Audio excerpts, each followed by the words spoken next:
Welcome to the Fintech One-on-One podcast, episode number 361. This is your host, Peter Renton, chairman and co-founder of Lend It Fintech.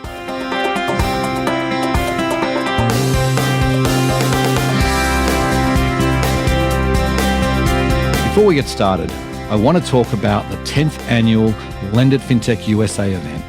We are so excited to be back in the financial capital of the world, New York City, in person on May 25th and 26th.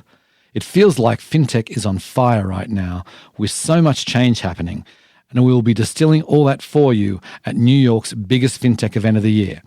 We have our best lineup of keynote speakers ever, with leaders from many of the most successful fintechs and incumbent banks. This is shaping up to be our biggest event ever, as sponsorship support is off the charts. You know you need to be there, so find out more and register at lendit.com.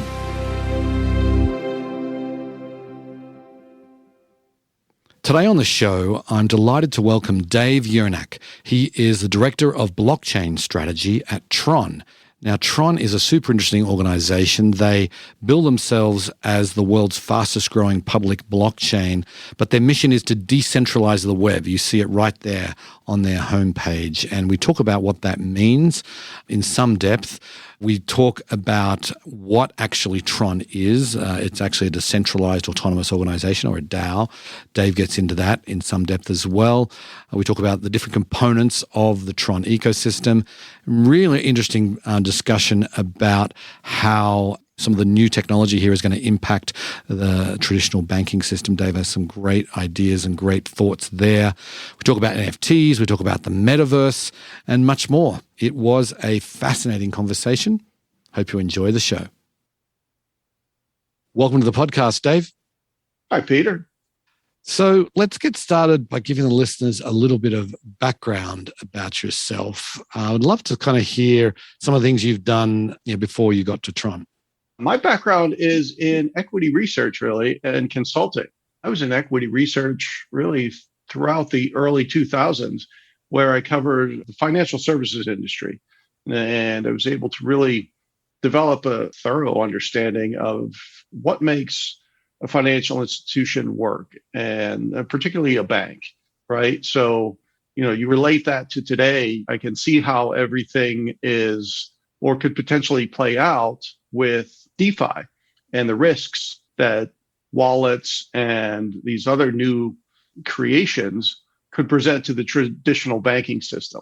Mm-hmm. And then from there, I went into more of a consulting role, focused on financial services, worked at big four firms as well as boutique firms. And it was really during that time where I got into blockchain. That was around 2016, where I was entirely in blockchain consulting and working on, at that time, we were working with payments companies, insurers, and government agencies to help them to understand what blockchain might mean for their business and how to respond to it. Eventually, I ended up at TRON. I wanted to get more deeply into the inner workings of crypto and blockchain. TRON was a great place to do that. Right. So what was it about crypto's blockchain technology that really piqued your interest? When I first learned of Bitcoin, I, probably like many, thought it was a bit ridiculous. It's not backed by anything necessarily. It has no value other than the value people provide to it. But then I started to really dig into it and understand it better.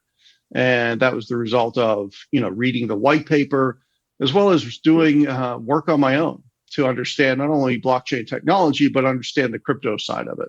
And that was what really led me to want to be involved in it. When I looked at blockchain technology, the biggest thing was that I thought that technology would be definitely disruptive to the payments industry. And of course it is. But I didn't think, or I wasn't aware at that time, until a couple of years later, of how disruptive it will be to all businesses. And really, at this point, I think we're still only scratching the surface of how blockchain and new ideas such as NFTs can really impact traditional business models. Right. You joined Tron a few months back, but obviously you had a lot of options, I imagine. Everyone's hiring in crypto right now, it seems. What was it specifically about the opportunity at Tron that appealed to you? Tron is a really interesting place because it's a very, very well-established company in certain respects. And in other respects, it's still almost unknown. And I found that dynamic to be quite interesting and quite engaging and something that could really be a great opportunity. So, for example, Tron, you mentioned earlier, you don't know too much about it, but Tron, the mainnet went live as a fork from Ethereum in 2018, really starting in Asia. Mm-hmm. And during that time within Asia, we've developed a huge presence throughout kind of the APAC region. Really a very broad ecosystem with everything from decentralized exchanges to an NFT marketplace. And really one of the things we do very well is, probably 25%, nearly 25% of all stablecoin trading flows through a Tron platform, which is pretty significant. But then you move to the US and, Tron is almost, in many respects, known very little. Mm-hmm. I saw that, or at least I believe that that's an opportunity because we have this huge, really what is a superior layer one blockchain technology at the core, right?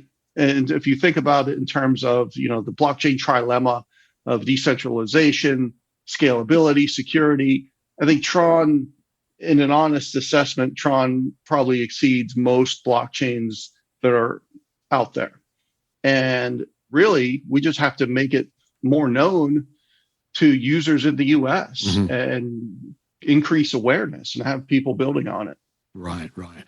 You mentioned some there, but what are the different components of the Tron ecosystem?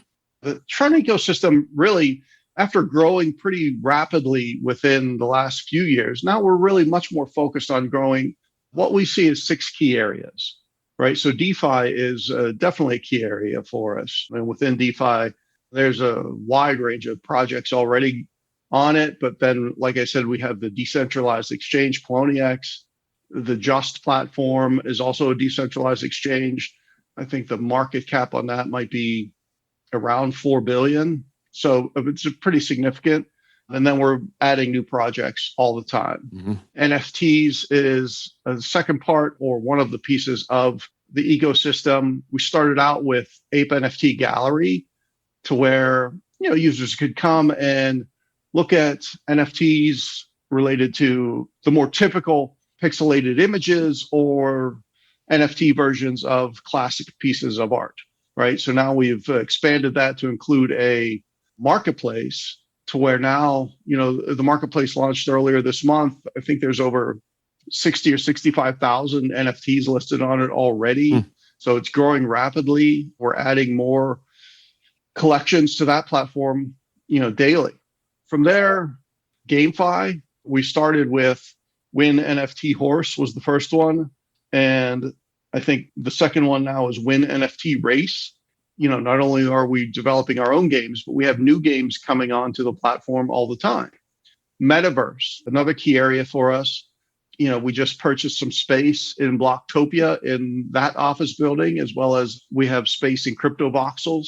We don't view all these separately. We see them really overlapping between Metaverse and NFTs and GameFi. Really, it's all blending. We're doing a lot there as well. Then let's talk about next cross-chain, where we have BitTorrent chain, which really, I think is a really unique differentiator for Tron. As you know, I think it was 2019, 2020, Tron bought BitTorrent. Mm-hmm. BitTorrent, one of the largest platforms in the world.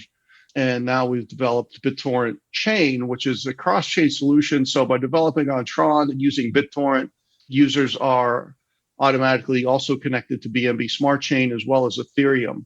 And that's how really we see the world developing. It will be cross-chain, multi-chain, cross-chain. Everything will interact. And I think Tron is definitely a leader in forging that path. Mm-hmm, mm-hmm. And then lastly, let's talk about stablecoins. As I talked about earlier, for USDT, the Tether stablecoin, we do just under half of all the volume on Tether is through Tron, which gives us approximately almost a 25% market share of all stablecoin trading. What's interesting is Tron actually has a larger share of Tether than does Ethereum. And when you look at the market caps of Ethereum and Tron, they're vastly different. I think Tron, well, I don't know the market cap off the top of my head right now, but it is a fraction of Ethereum's. I know that. Yet we're still able to have a bigger market share in stablecoin trading. And I think that's really due to the significant competitive advantages we hold there in terms of speed and cost really just can't be matched anywhere else. Right. And then coming up on the 5th of this week, May the 5th, we are launching USDD, the first decentralized stablecoin, which in my opinion is really very unique the way it's set up and the way it's managed. And I think it's going to really bring together the blockchain and crypto community. And I could see it being adopted in my mind by many countries as legal tender. I think it makes a lot of sense. Interesting. So can you maybe just dive into that a little bit? Like, what is it that makes USDD different from USDC, USDT, or some of the other stable coins that have a lot of volume? As it starts out, it will have a 10 billion reserve backed by Tron. Then over time, that reserve, the Tron portion will go down, and that will be replaced by reserves from other large blockchain participants around the world. Think of it in these terms, right? So if we think about the United States Federal Reserve System, there's the central bank, and there's different branches of the Federal Reserve throughout the country.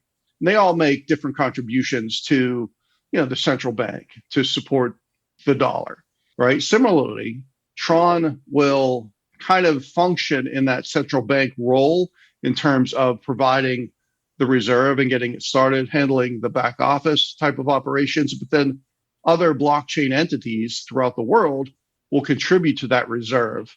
And then dynamically, the peg will be maintained by burning or adding TRX as the peg moves away from the dollar, right? So it's very dynamic, it's very diversified, it's very decentralized, hence the name, the USD decentralized. Right, gotcha.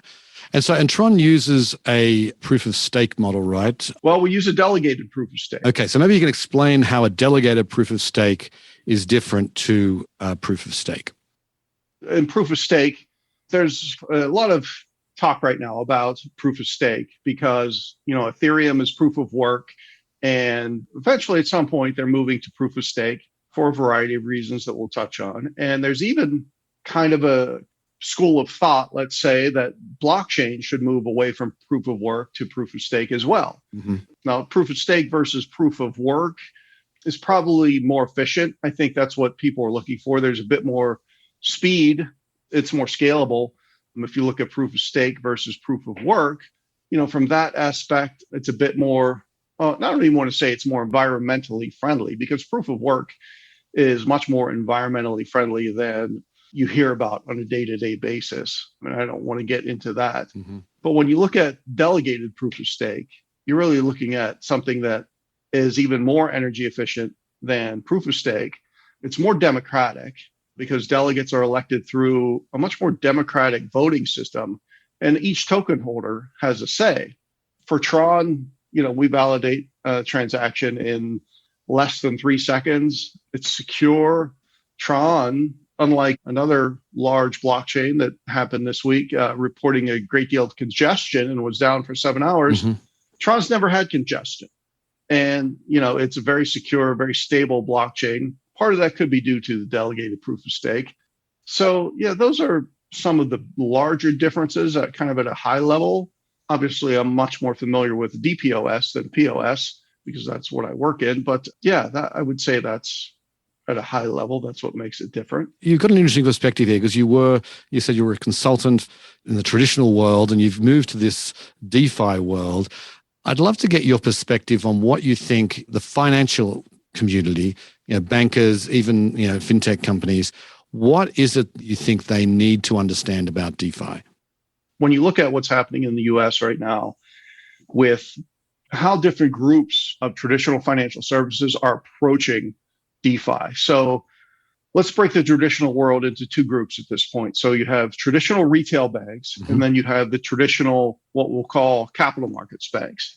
So over on this side, this is more of your Goldman Sachs, Morgan Stanley, those types of banks. And over on the other side, let's just say that's more of your Wells Fargo and smaller hometown banks, mid-sized banks, Fifth Thirds of the world, that type of thing. Mm-hmm. So let's look at it through those two lenses. And what you see is on the capital market side, they are integrating and adopting these new DeFi methods of doing business. So, for example, Goldman Sachs recently made a loan with Bitcoin. They're doing a lot of NFT development, integrating blockchain into clearing and settlement, right? So they're adopting these tools and these new technologies and really trying to work with them. Mm-hmm. And I think over time, what you're going to see in a short amount of time is a heavy degree of M&A and activity in that space, right? So much like early in the 10s, when fintech was just coming up, they were picking apart the large banks because they would pick one service, do it much better than the banks can, and then eventually it would be acquired. I think something similar is going to happen along those lines in the capital market space. Now let's move over to the retail side. So I think what we're seeing here is retail is being much more adversarial towards the new technologies, right? We don't see, at least for the most part in the US, there's some banks like in Argentina, Banco Galicia announced today they will be offering some crypto products to their depositors, I think maybe in their asset management space. But for the most part, in US retail banks, we see much more of a standoffish approach, maybe somewhat of a competitive approach. And we think that's because, well, one, retail banks really aren't good at adapting to change.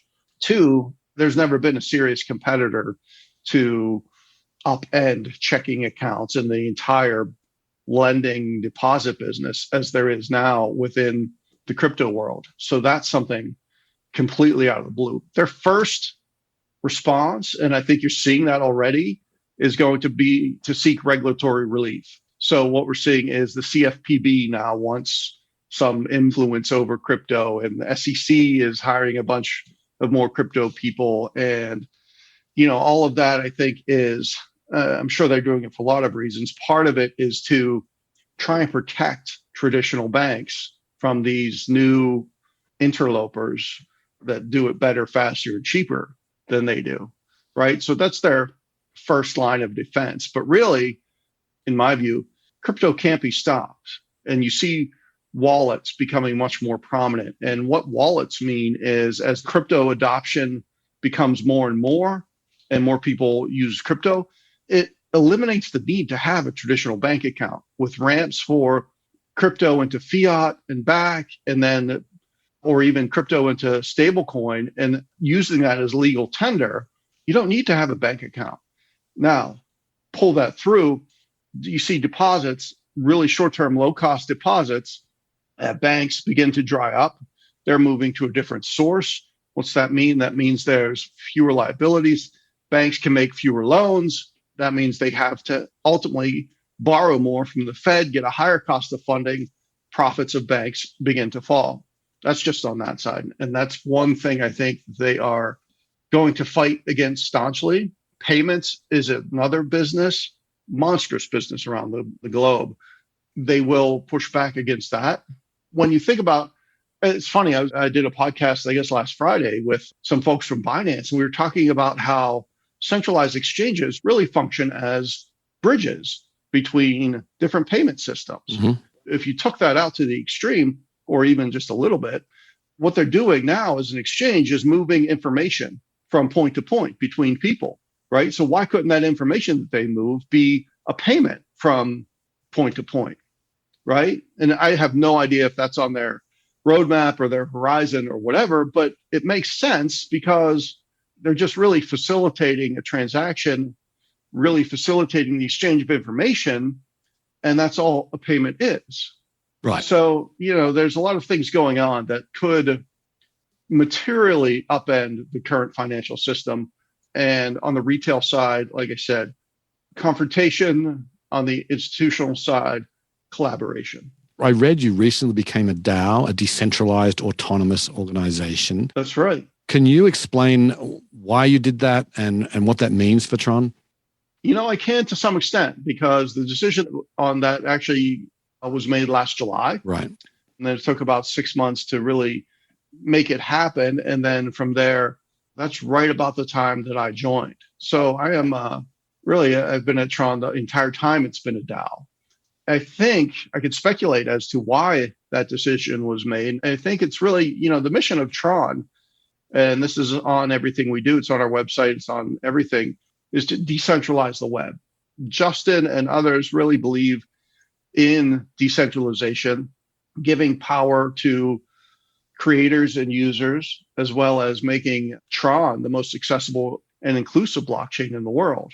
Being a DAO helps to pursue those missions, right? And pursue those goals. And I think that was a big driver for wanting to do it. I think it's difficult to say decentralize the web when your company is centralized. Mm-hmm. That's not how Tron is anymore. We are a fully decentralized organization.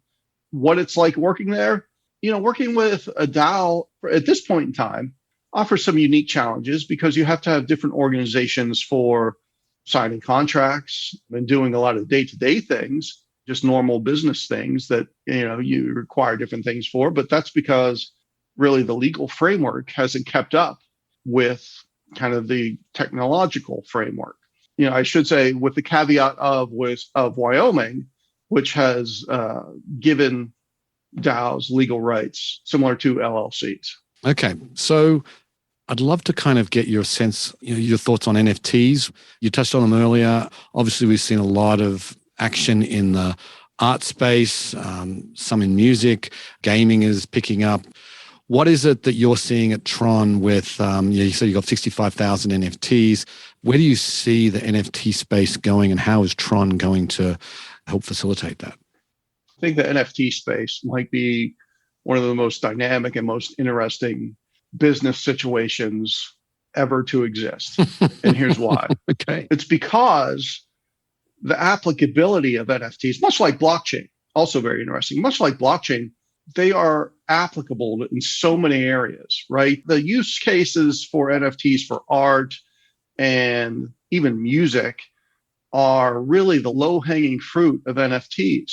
We're starting to see them. I think the next set will really be kind of adoption within financial services, mainstream financial services by large institutions. Again, back to the capital markets firms. Goldman Sachs is developing NFTs for financial services, and I'm sure all the other Wall Street banks will be following.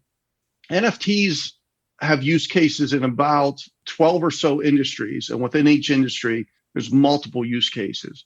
People often use baseball to say how far along a certain something has progressed.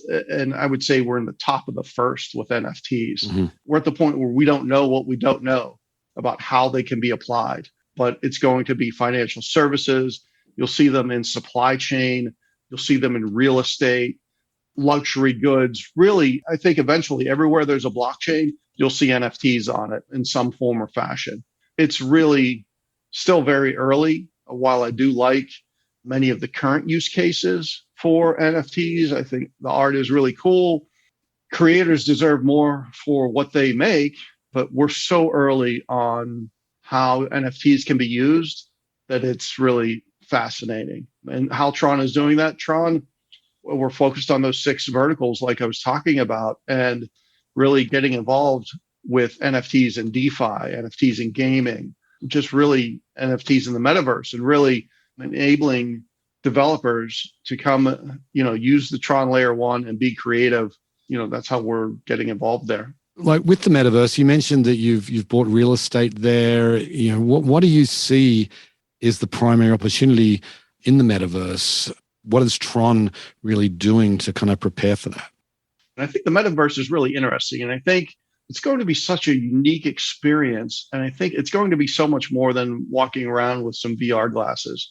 It's going to create a really unique shopping experience. So imagine being able to go into the metaverse while you sit on your couch or somewhere, look around, go to a store, find something, purchase it in virtual reality, receive some type of NFT for it, if you would, and then either have the item delivered to your house or be able to pick it up at a store. That's really a blend of virtual and real world. And I think that's going to be a big part of what happens in the metaverse. And Tron is really enabling a lot of that with what we do, enabling developers and really, going back to our competitive advantages, or some of them, thinking about cost and speed.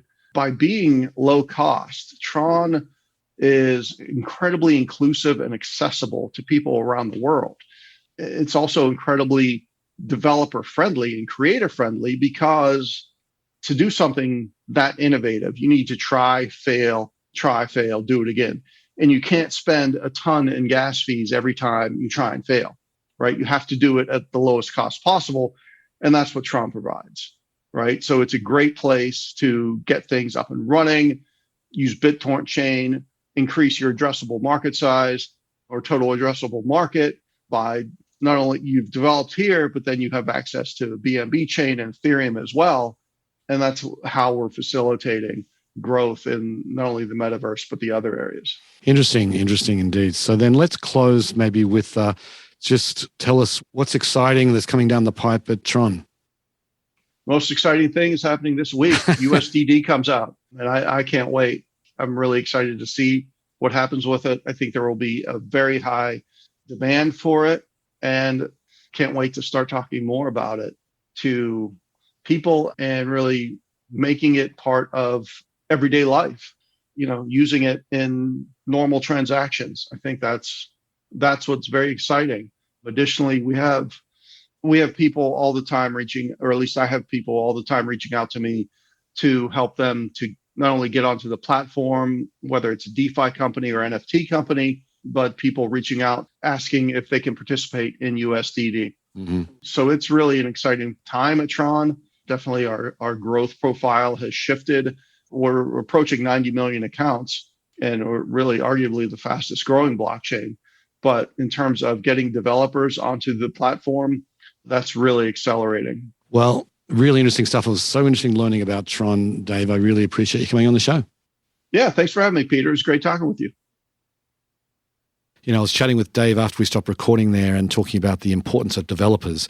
And that's what he's saying is just such a core piece of his job is to attract developers. And they're doing that successfully right now, because for Tron to really take off, it's going to have a really deep developer pool. That's what Ethereum has today. And that's, I think, where Tron is moving towards. It's got a lot of advantages over Ethereum, as Dave sort of pointed out in the interview. And, it really needs to get, a lot more developer talent here, and the sky's the limit. Anyway, on that note, I will sign off. I very much appreciate you listening, and I'll catch you next time. Bye.